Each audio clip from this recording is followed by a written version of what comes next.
गाँव को उजाड़ना, उन उस गाँव के लोगों के किसानों की ज़मीनों का अधिग्रहण करना, किसानों की आत्महत्या पर भी कोई रिएक्शन ना दिखाना, वैक्सीन के लिए तो ज़बरदस्ती करना, लेकिन वैक्सीन के साइड इफ़ेक्ट से पल्ला झाड़ लेना, पैदा होने से पहले रजिस्ट्रेशन ज़रूर करवाना, लेकिन उस रजिस्ट्रेशन के होने के बाद उसकी सुरक्षा और उसके इलाज और उसकी शिक्षा और रोज़गार का इंतज़ाम ना करना, लोगों की आत्महत्याओं पर चुप रहना, बिज़नेस खत्म होने पर चुप रहना, बाज़ार को जानबूझकर समाप्त करना,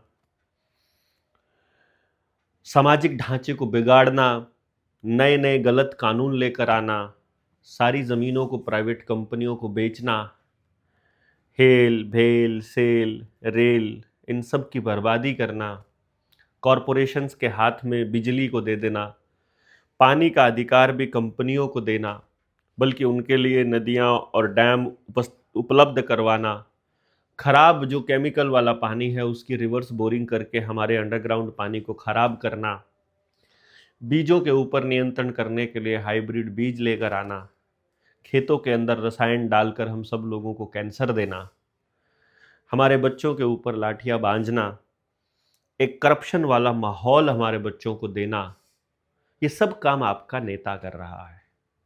उस नेता को विधानसभा, लोकसभा, राज्यसभा तक लेकर जाने में कॉरपोरेट्स मदद करते हैं, तो वो आपके लिए कभी काम नहीं करेगा। आपको उनसे काम करवाना कैसे है, ये आपको कोई नहीं बताएगा। स्कूल में, कॉलेज में कभी सवाल पूछना आपको नहीं सिखाया जाता, क्रिटिकल थिंकिंग नहीं सिखाई जाती, नहीं बताया जाता कि आपको अपने अधिकारों की रक्षा कैसे करनी है। हमको थर्ड वर्ल्ड के जैसे जैसे उन्होंने घोषित किया हुआ है और उसको थर्ड वर्ल्ड के जैसे ट्रीट करना, ये उनके प्रोपेगेंडा का बड़ा हिस्सा है। आपकी ज़मीनें उनको चाहिए क्योंकि यही वो एरिया है, सिंधु घाटी के आसपास का एरिया और हिमालय के आसपास का एरिया, इधर से अरावली, इधर से हिमालय, ये सारा का सारा एरिया हम सब लोगों की सुरक्षा सुनिश्चित करता है।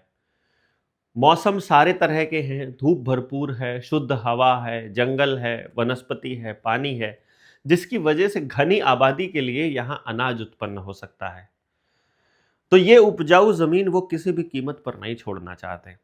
भारत के उत्तरी भाग को छोड़ दें अगर, पहाड़ी क्षेत्र को, तो पीछे पठार वाला जो एरिया आता है, मध्य प्रदेश और आगे का एरिया, वहाँ पर ज़मीन पथरीली है।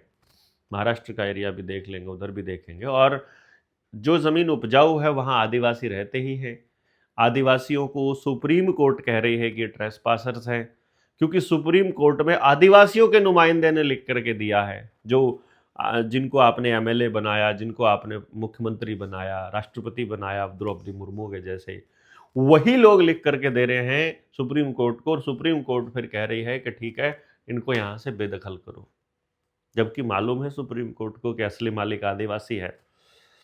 असली मालिक को उसकी ज़मीन से बेदखल करने के लिए आप ही के बीच के नुमाइंदों को वहाँ बिठाया जाता है, क्योंकि हमने समाज और राजनीति को मिक्स कर दिया है। राजनीति करने वालों को समाज के हिसाब से चलना चाहिए था, और समाज के लोगों को ऐसे लोगों को नेतृत्व देना चाहिए था जो निष्पक्ष होकर के सही के लिए बोल सके। परंतु उन्होंने बेईमानी का ऐसा जाल बिछाया, रेड कारपेट इस तरह का बिछाया, किसी को पद्मश्री देकर, किसी को पद्म भूषण देकर, किसी को पद्म विभूषण देकर उन्होंने इस तरह से मैनेज किया कि पता ही नहीं लगा कब आपके बीच का सामाजिक आदमी उनके लिए राजनीति करने लगा, उनके हिसाब से चलने लगा, उनके हिसाब से बातें करने लगा, उन्हीं के हिसाब से सारा कुछ निर्णय लेने लगा। आपने इसी दौरान देखा होगा कि कैसे अरावली के लिए लोगों ने आवाज़ उठानी शुरू की।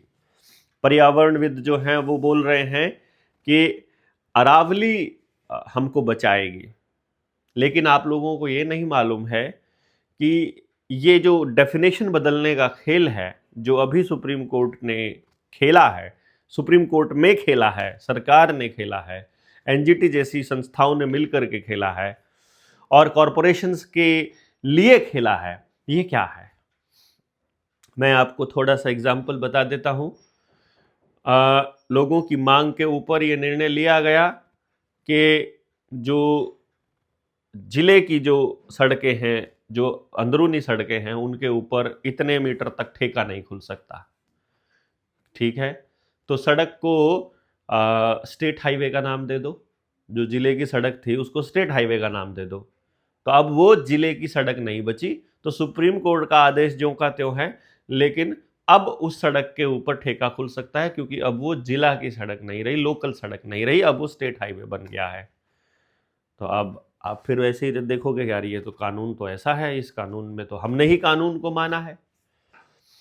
फिर डेफिनेशन बदलने का खेल देखा कि जम्मू कश्मीर में उनको नीलगाय मारनी थी, तो नीलगाय को उन्होंने ये कहा कि ये गाय के दर्जे से ही बाहर इसको निकाल दो, अब आप मार सकते हैं।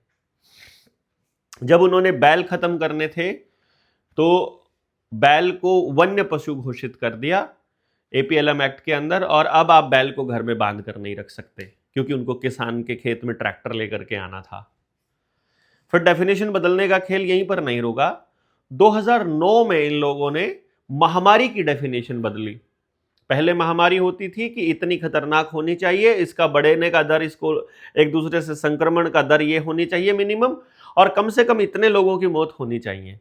तो 2009 में डेफिनेशन बदली कि नहीं, मौत से कोई लेना देना नहीं है, खाली आप संक्रमण इतना हो जाए, यानी केस आ जाए, बस उसी को महामारी बोल देंगे। तो अब आपके केस आ जाए, यानी कि जुकाम को भी इन्होंने महामारी में लिया हुआ है, खांसी को भी, बुखार को भी महामारी में लिया हुआ है। तो कल को आने वाले टाइम में अगर लोगों को बुखार होने लग जाएगा, वायरल होने लग जाएगा, तो उसको भी महामारी की डेफिनेशन में डाल करके ये मेडिकल इमरजेंसी ला सकते हैं। अरावली के लिए इन्होंने बोला कि 100 मीटर से ऊपर की जो पहाड़ियां हैं वो केवल उसको अरावली बोला जाएगा, और 100 मीटर से ऊपर की वहां केवल 20% ही पहाड़ियां हैं। तो इसका मतलब यह हुआ कि 80% से ऊपर की पहाड़ियों को खत्म करके वहां माइनिंग वाले खनन माफिया को देने के लिए यह सारा का सारा खेल रचा गया है।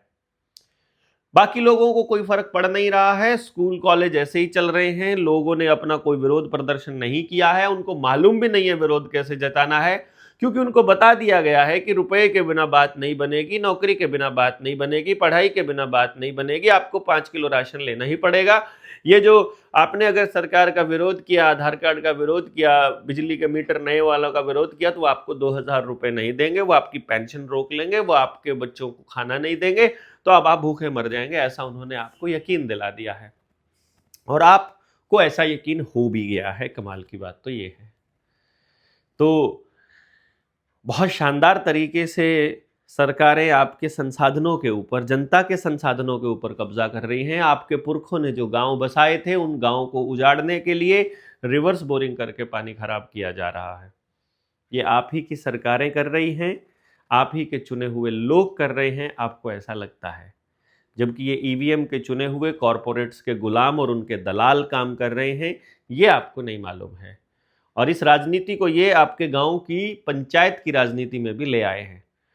तो अगर तरीके से सोचा जाए और जाना जाए, तो आपको अब इस पंचायती राज जैसी संस्था को, यानी कि सरपंच जैसे पद को भी उखाड़ के फेंकना पड़ेगा, एमएलए एमपी को भी मानने से बंद करना पड़ेगा। अगर सुप्रीम कोर्ट हमारे हितों की रक्षा नहीं कर सकती है, तो हमको सुप्रीम कोर्ट को भी मानना बंद करना पड़ सकता है, क्योंकि जो हमारे लिए बिठाए गए हैं, जो हमसे पैसे लेते हैं, हमारे टैक्स के पैसे से जिनका घर चलता है, वो भी अगर हमारी बात नहीं सुनेंगे तो उनके वहां होने का क्या मतलब है।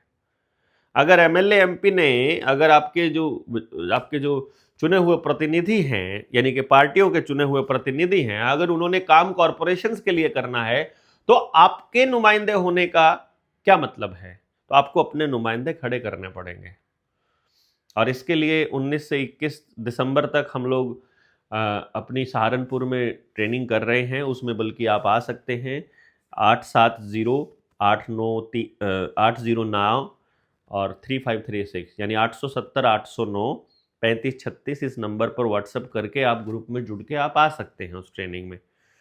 लेकिन आपको ये चीज़ें तो समझनी पड़ेंगी एक बार। समझे बिना आप इस लड़ाई को नहीं लड़ पाएंगे, क्योंकि ये समझने की ही लड़ाई है। और यदि आप लोगों को किसी ने बरगला दिया कि आप संगठित हो जाइए, संगठित होकर करना क्या है, अगर ये नहीं मालूम है तो संगठित होकर क्या करेंगे? यदि हम एक दूसरे को मतलब एक दूसरे को कचोटने के लिए, उल्हाने देने के लिए, एक दूसरे को नीचा दिखाने के लिए ही काम करते रहेंगे तो इनसे कैसे लड़ पाएंगे? ये तो आपको छोड़ना पड़ेगा।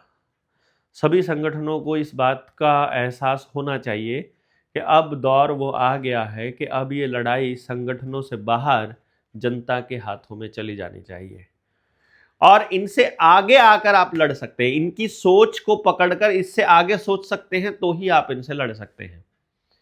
अगर आप इनकी क्रिया पे प्रतिक्रिया करते रहेंगे तो ये एक आदेश पारित कर देंगे, आप विरोध के लिए सड़क पर उतरोगे, विरोध करते हुए लाठियां बाजी जाएगी, आपके ऊपर देशद्रोह के मुकदमे कर दिए जाएंगे, 6 महीने के लिए आपको अंदर कर दिया जाएगा, 6 महीने में आप जिस आंदोलन को लीड कर रहे थे वो आंदोलन ठप हो जाएगा। ये पूरा का पूरा एक इन्होंने सिस्टम बनाया हुआ है। तो अरावली भी बचानी है, खेत भी बचाने हैं, गांव भी बचाने हैं, बच्चों के रोजगार का भी इंतजाम करना है, महंगाई से पीछा भी छुड़ाना है, कर्जे से पीछा भी छुड़ाना है। अपने सरकारी संस्थान, जो सामुदायिक संस्थान थे, जो सार्वजनिक संस्थान हमारे पुरखों ने बनाए थे, उनको बिकने से भी बचाना है। जो बेच दिए हैं वो वापस भी लाने हैं, गलत कानूनों को वापस करवाना है, या फिर अपने कानून बनाने की प्रक्रिया बनानी है। अपनी व्यवस्था बनाने के लिए आप लोगों को बैठ करके मंत्रणा में, विवाद में, इस संवाद में शामिल होना पड़ेगा। और इसके लिए ही हम लोग ये जनता सरकार मोर्चा नाम की जो संस्था है, इसमें हम लोगों को इकट्ठा कर रहे हैं कि आपको संस्था का नाम भी लेने की ज़रूरत नहीं है, आप अपनी संस्था बना सकते हैं। पर आपके पास कुछ है तो एक बार आइए तो सही, एक बार आपको आना पड़ेगा। जो समाज के विषय में सोचते हैं, जिसको राजनीति करनी है, जिसको केवल चुनाव लड़ना है, जिसको केवल अपने काम करने हैं, अपने ही हित देखने हैं, वो अपने हित यहाँ आकर के चेक कर सकता है, उनके हित पूरे हो सकते हैं कि नहीं, और उसके बाद हमें काम करने दिया जाए, फिर आप अपना काम कर सकते हैं। लेकिन इस बात को तो बहुत सोच समझकर मैं कह रहा हूँ कि आप सब लोगों को, हम सब लोगों को मिल कर के ही इन सब से लड़ने का रास्ता मिल सकता है। यदि हम एक दूसरे को समझ पाए, एक दूसरे के साथ चल पाए। यदि हम लोग एक दूसरे के साथ चलने में कामयाब नहीं हुए तो ठीक है, बाकी की लड़ाइयाँ